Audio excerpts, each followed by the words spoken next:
Greeting students. So in today's English e-learning class, we will study a grammar topic, and that is subject-verb agreement. Before we understand what does subject-verb agreement mean, we should understand the following things.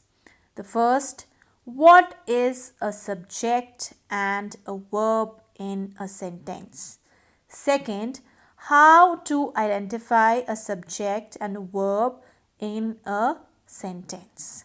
And then, what does exactly subject-verb agreement mean? Now, what is a subject in a sentence?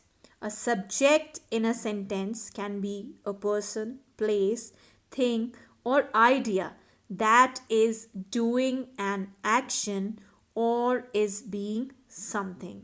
Next, what is a verb in a sentence? Action that is performed by the subject or state of being is a verb in a sentence. The action that will be performed by the subject or a state of being is basically a verb in a sentence. Now, let's understand this with an example. For example, Ajay plays cricket regularly. Now, identify the subject in this sentence. Ask a question from yourself. Who is performing the action in the sentence? Who is performing the action of playing in the sentence?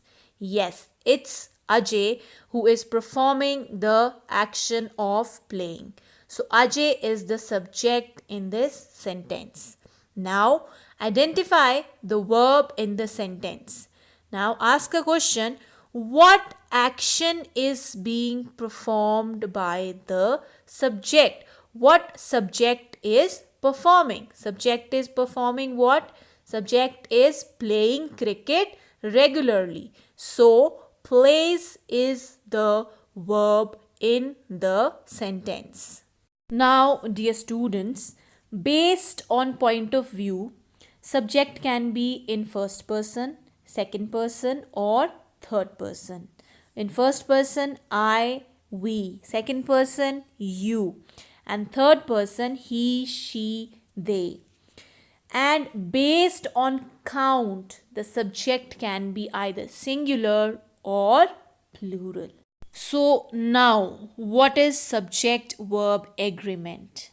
Students, for making a sentence grammatically correct, a verb must agree with its subject in number as well as in person, which means that a singular subject will always be followed by a singular verb, and a plural subject will always be followed by a plural verb. This is the basic rule of subject-verb agreement. Singular subject takes a singular verb and plural subject takes a plural verb. Now, how are singular verbs formed? Note down, singular verbs are formed by adding s, es, or ies to the verb. So, singular verb is always formed by adding s, es, or ies to the verb.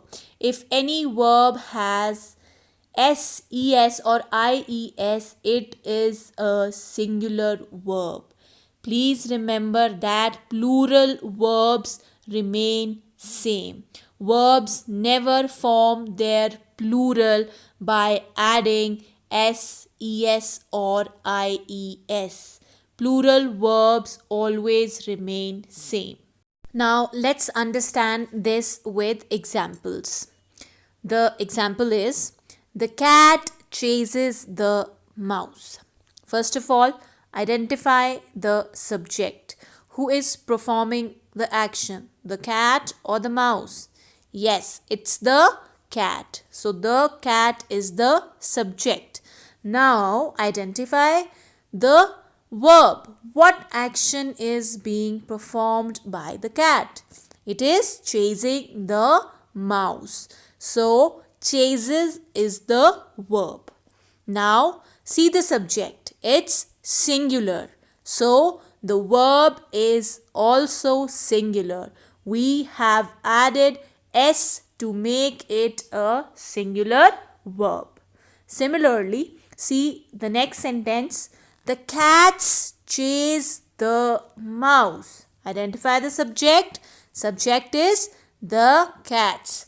Next, identify the verb action that is being done by the subject, that is chase. Now, see the subject, whether it's singular or plural. So, it's plural. So, the verb will also be plural. So, it is chase. As I said that plural verbs remain same. Now, see the next sentence. The girls play basketball. Identify the subject. Who is performing the action? The girls. So, the girls, it is subject in a sentence. Now, identify the verb. What action is being performed by the subject? They are playing basketball. So, play is the verb. Now, see, the subject is singular or plural. So, the subject is plural. So, the verb will also be plural. So, it is play. The girls play basketball. So, this is what subject-verb agreement means. With singular subject, we always use singular verb, and with plural subject, we always use plural verb. Singular verbs are formed by adding s, es, and ies, whereas plural verbs remain same. Nothing is added to it.